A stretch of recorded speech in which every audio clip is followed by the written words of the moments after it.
那咱们的比赛继续啊，下一位要上场的这位朋友呢，他的表演风格也很独特，他也是第一次来到这个舞台之上，掌声有请陈艾。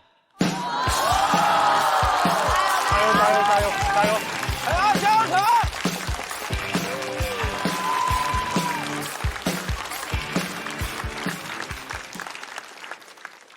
大家好，我叫陈艾。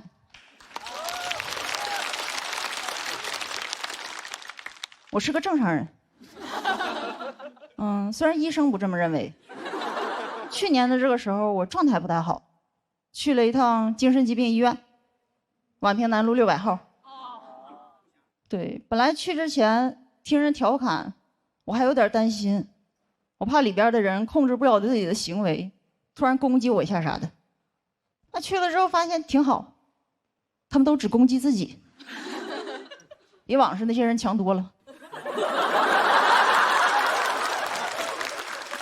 我刚到，医生就让我做了一套那种抑郁焦虑的评估测试。你们做过那个测试吗？做过。可以多做，能带来一些自信。那是我唯一一套能拿高分的题。而且做的过程很奇怪，虽然说它是那种专业的心理评估，但所有答案都让我凭感觉自己选，再根据这个结果开药。这么草率吗？那种感觉就像问你有病吗？我说有，就确诊了。这也太尊重我的意见了。我觉得一个有效的检查应该是没法人为控制的，比如验血、CT， 因为一旦能控制，我就很难正常选择，而是开始衡量利弊。比如有一道题，他问你是不是觉得活着没啥意义，就很难选，选轻了不值得来一趟，选中了走不了。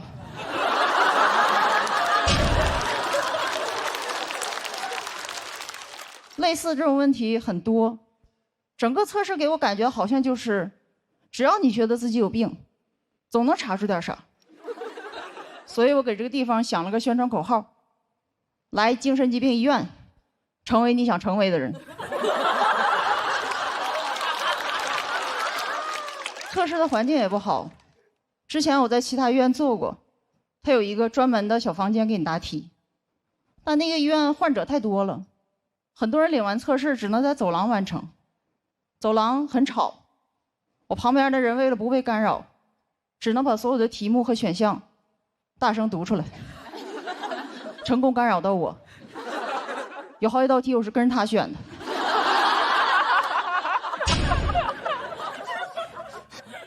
最后测出来结果，我不但有抑郁和焦虑症，还有一点轻微精神病。我就知道他有病。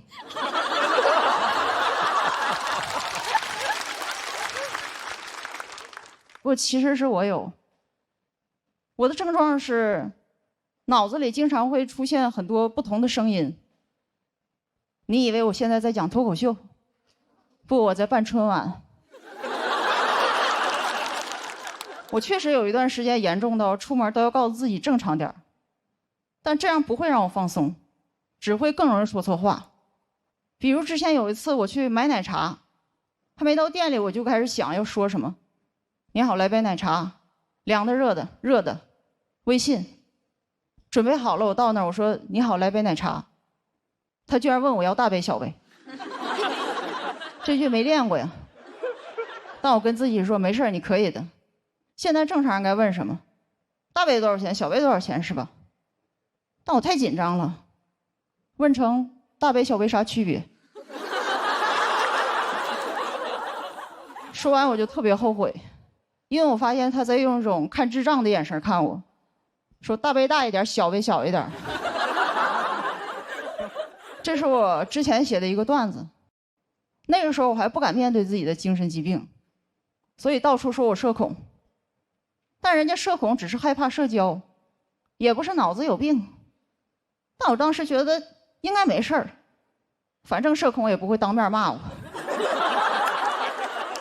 但其实我也没觉得自己多不正常，我觉得不正常的是你们，只是你们人多。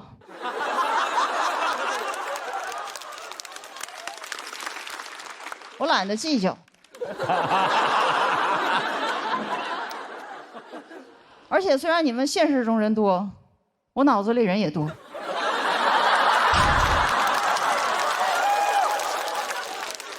我只是在外边收着，有时候也会遇见一些人跟我说：“没事儿，你放松点儿，别太紧张。”我心想，哼，我放松，就该你们紧张了。而且其实有精神病这件事儿，我之前也不太敢说，但直到这2年，环境好，大家都疯了。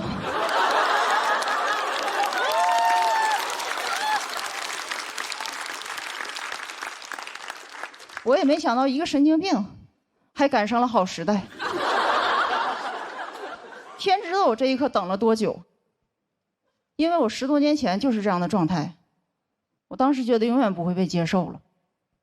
直到这2年，我听到一个声音，时机到了。原来我不是风，我是先锋。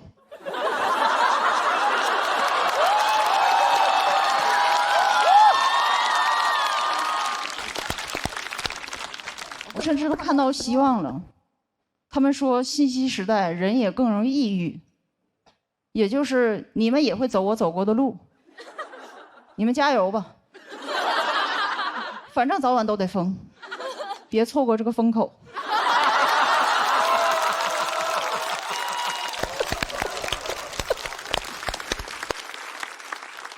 我在未来等你们。被确诊精神病这件事儿，最糟糕的是，它会摧毁你一些对于现实的认知。就是有些事儿你以为发生了，其实没有。比如你们生活中都有一些幸福的时候，升职、旅行、恋爱，但如果跟你说这些都不存在，是你有病，是不是就有点恐怖了？对，其实我这个表演也不存在。是你不开心把我想出来的。你可能会想，不可能，你讲的又不好笑。不是我不好笑，是你想象力不丰富。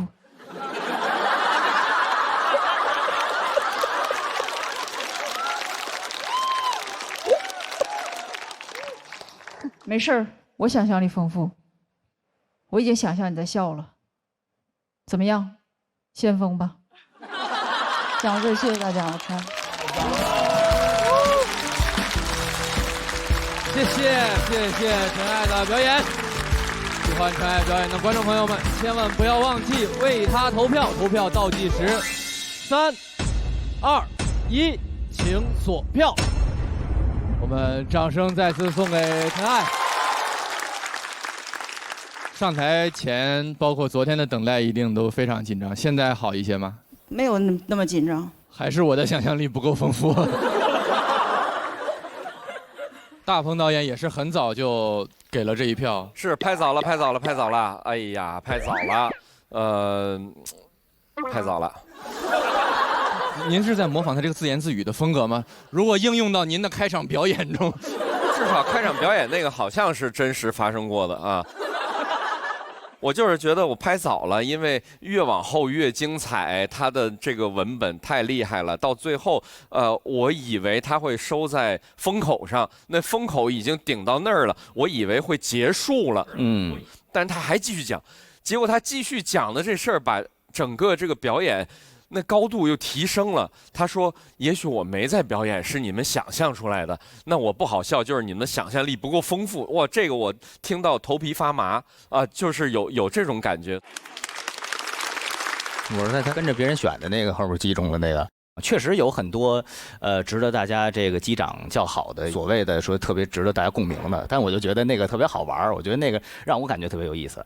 然后您上来这个状态啊，就是我刚才是我狭隘了，我按照我的这个想法呢，可能您上来那个状态好像是有些紧张啊，有些胆怯啊，但是随着您的表演，我发现这并不是，而是您已经沉浸在自己的这个世界里，然后把自己的这些个观点娓娓道来。而且呢，我觉得您这其实按理说也算是观察戏剧了。观察我自己，观察所有人，包括您自己，所以我觉得这个还真的挺玄妙的，也挺值得我们细细品味的啊。谢谢你。我很喜欢陈爱讨论的话题啊，因为我觉得其实确实每个人都是疯子，你是先锋跟后锋的问题。就是你这个疯或者是正常的定义是什么？是那些题目来定义的吗？是什么标准来定义的？是谁的权威来定义的呢？我觉得好像其实不存在这样一个定义，是一部分人拥有了定义权之后定义的谁是疯谁是正常，就这些定义其实没有什么意义啊。我也觉得我们每个人其实都可以接纳我们自己，因为我其实从小也是被人说是个非常不正常的人，我已经忘记这个感受很多年了，然后我听你讲的时候就把我的这个感受翻涌出来了。我是觉得好像社会上只允许正常是在某一个区间之内。我们整个社会系统里就是对什么是完美，什么是优秀，什么是幸福，什么哪怕是正常，它都有一个定义，超过那些的都叫不正常、不幸福、不完美、不优秀。我是特别反对这个东西的。是的，就是我觉得没有这些定义，就是每个人可以活出自己的样子。所以我觉得你就是活出了自己的样子，真的。你的话题非常难，但你讲得非常好，我很喜欢。谢谢。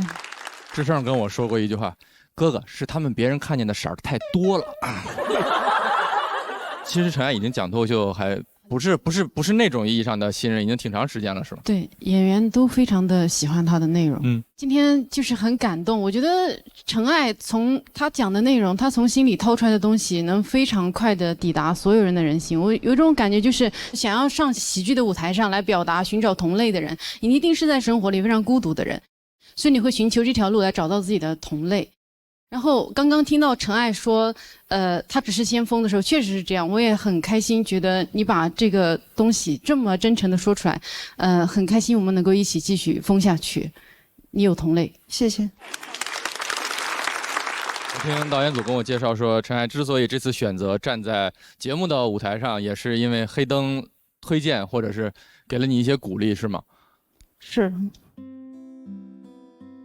我哭呢，倒不是他段子有多感人，是知道他经历那一切，知道他站在那个舞台上需要付出多大的努力，而且从陈爱身上能看到很强的那种生命的力量。我非常需要俱乐部老板给我演出机会。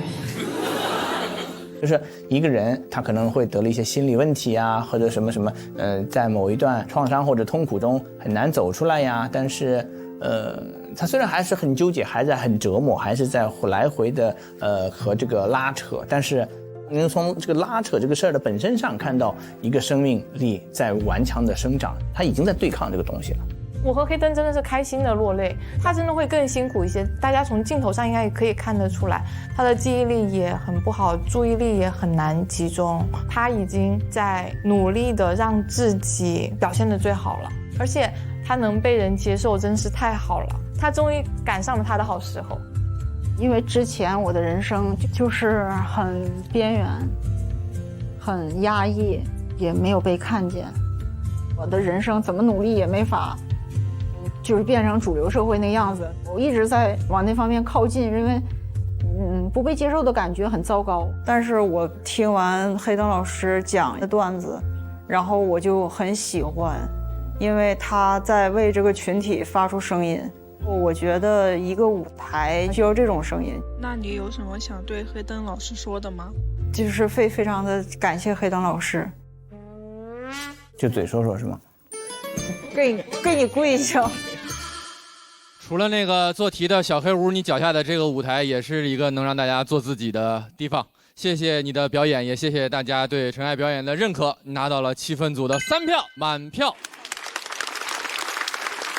挑战环节仍然要开启，在座的各位演员，有谁想要向陈爱发起挑战？倒计时最后5秒钟。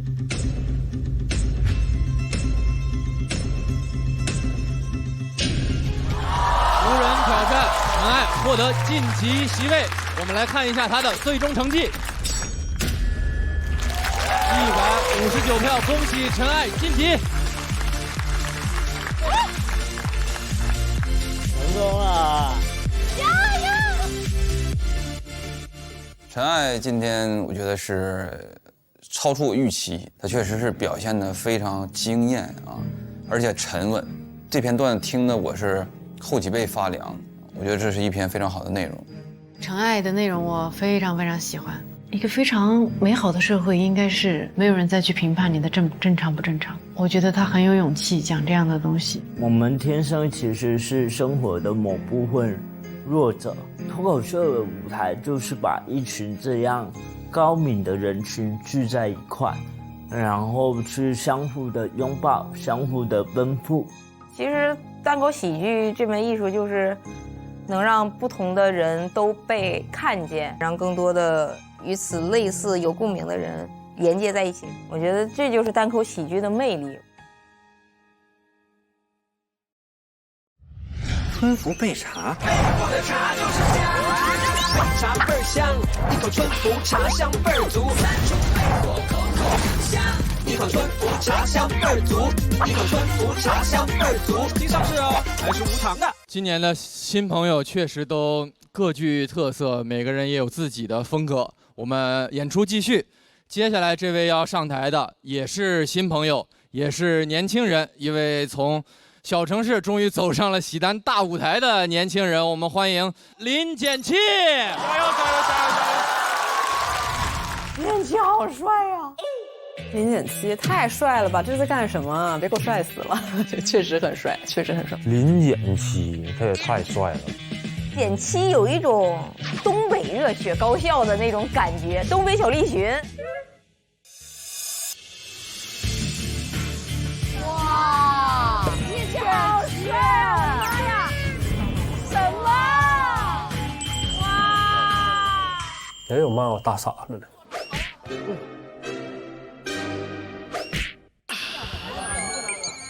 他那个气质吧，就看起来就是一个就是大帅哥的那种气质，完一张嘴吧，还不是很聪明，就是那种笨蛋帅哥。简单介绍一下自己吧。林简琪，东北人，现在经常居住在北京，台球高手，爱去网吧。上网吧这3个字，我很多年没听过了。我说什么？这还有人上网吧呢？怎么啊？你是初中生吗？你是？林简琪这孩子，用我们东北话的讲，属于蔫巴桃，非常有个人的特点，属于那种黄老邪那种怪的。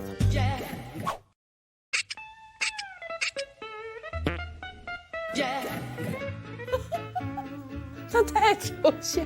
小林他的段子，我觉得那个梗啊都很奇怪，然后又很值得琢磨，有那种说不出来的那种魅力。林简琪也很强，这是非常受瞩目的新人啊。林简琪拿过好几个比赛冠军啊、亚军。小林他就是年度心梗赛上打败了我，取得了第1名的好成绩，也是实至名归。我会先崩溃。他今天已经差点崩溃了。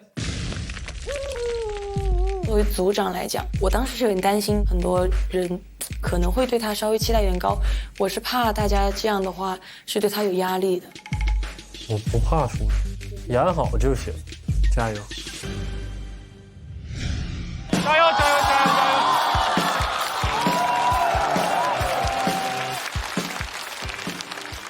Hello， 大家好，我是林简琪，我是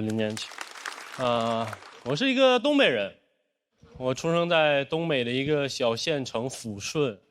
我觉得出生在小城市，你就很难介绍自己。别人问我家在哪儿，我说辽宁，他说辽宁哪儿，我说抚顺，他说抚顺在哪儿，我说离沈阳很近，每次都很繁琐，所以一般我会主动说我是辽宁沈阳抚顺。 我是辽宁沈阳抚顺，我是辽宁沈阳抚顺，直到一个南方哥们儿紧紧握住我的手，他说：“你好，抚顺。”你好，抚顺，我广西南宁理坤，你好。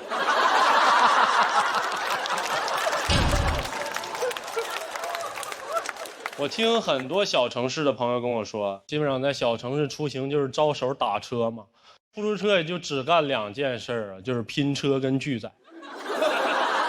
有一次我坐在副驾，他车一停，问路边的人说走吗？啊，路边人看了看，我说车里有人啊。摇了摇头。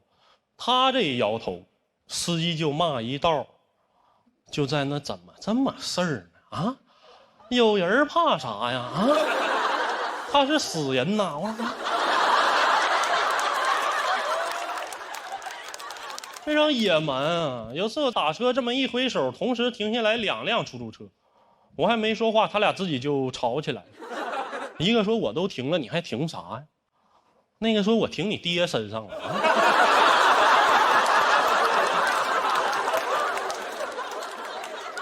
怎么你停了我就不能停呢？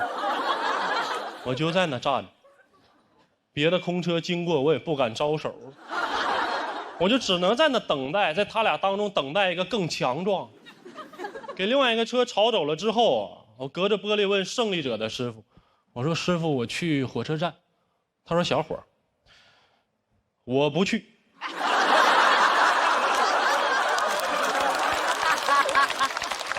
也没有共享单车，其实投放了一批共享单车。一夜就没了，全让老头老太太拿走卖铁，太快，就一夜。哈喽单车拜拜了。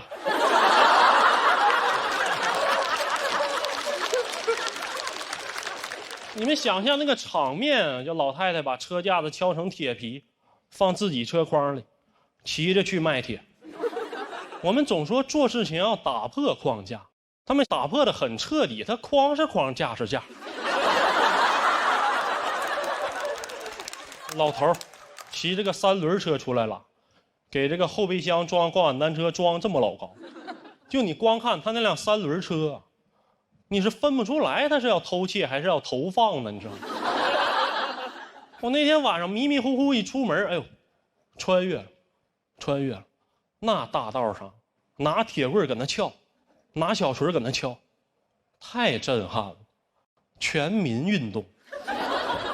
我说怎么了？又变刚了啊？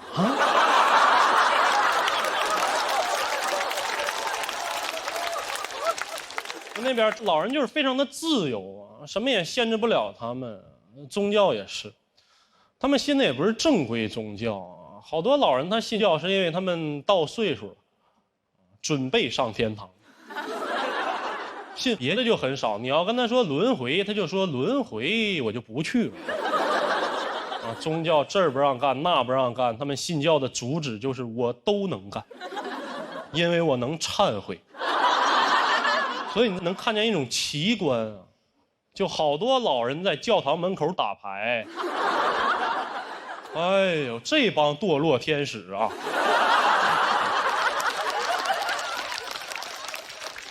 打1个礼拜，进去做1个礼拜啊！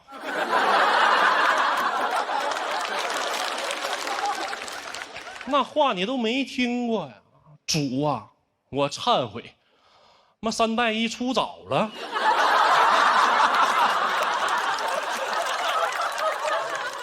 也没有什么文化氛围啊！我不知道你们见没见过那种假书壳子，就一般是这个饭店、酒店大老板办公室做装饰用的，就摆在架子上，里面是空的那种东西。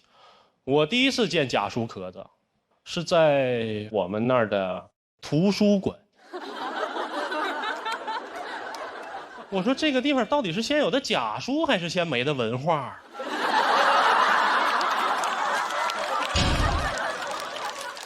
你们能想象吗？一个个嗷嗷待哺、渴望知识的青年，翻开书一看，我文化了啊！我还上网查了一下，这种书它叫仿真书。哎呦，你听它这个名字啊，仿真书。我从小就对真假这种定义非常的清楚啊。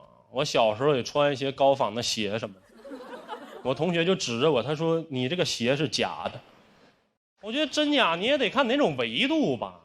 在你那儿它是假的耐克，在我这儿它是莆田正品。但是仿真书啊，它都不是书，它是纸壳子。你让老头老太太知道了，来了全给你拿跑。比在图书馆放假书壳子更诡异的是什么？是这个假书壳子你能借走。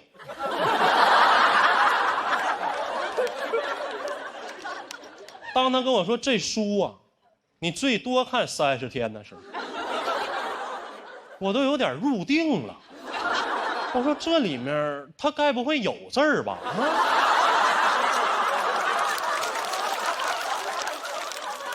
老师问我看没看过《红楼梦》，我说那打开里面一场空啊。我还看过吗？我都看透了。讲到这儿吧，谢谢大家。谢谢零点七。喜欢刚刚零点七表演的观众朋友们，千万不要忘记为他投票。3、2、1，请锁票。再次谢谢零点七。新人朋友上台前不敢多介绍，不敢抬得太高，但其实简七是过去这1年大家都很关注的一位新人演员，也是在很多线下比赛中成绩非常优秀的一位新人，也是拿到过梁岩杯冠军的人。喜番的心梗赛从创立以来一直都是梁岩拿的冠军，所以他也称为梁岩杯。确实，我看气氛组的朋友也是被逗得嘎嘎的。我记得好像是大鹏导演第一个拍灯的是吗？对，他是辽宁沈阳抚顺，我是吉林通化吉安。介绍我的老家吉安，没有人知道，所以我是在这个地方拍的灯，我特别的有同感。我挺高兴。我这个压抑了一整天的乡音，我想在接下来释放一下。之前都让自己说普通话，但是我看了他的表演，我不知道为什么你会把东北话说出一种上档次。像不了解东北的朋友们，很好的展现了东北人是一个什么样的状况。很好的推广了家乡，因为我也很热爱这片热土。你看我的电影里也经常都是描述我家乡里面的事儿，所以我感觉就有一种那个东北文艺复兴在脱口秀这舞台上产生了。东北话都复兴了，又复兴了啊！我很喜欢你的表演，期待你接下来的段子，加油加油！我们都爱我们的家乡和家乡音，我觉得0.7长得有点像张若昀，你觉得吗？觉得。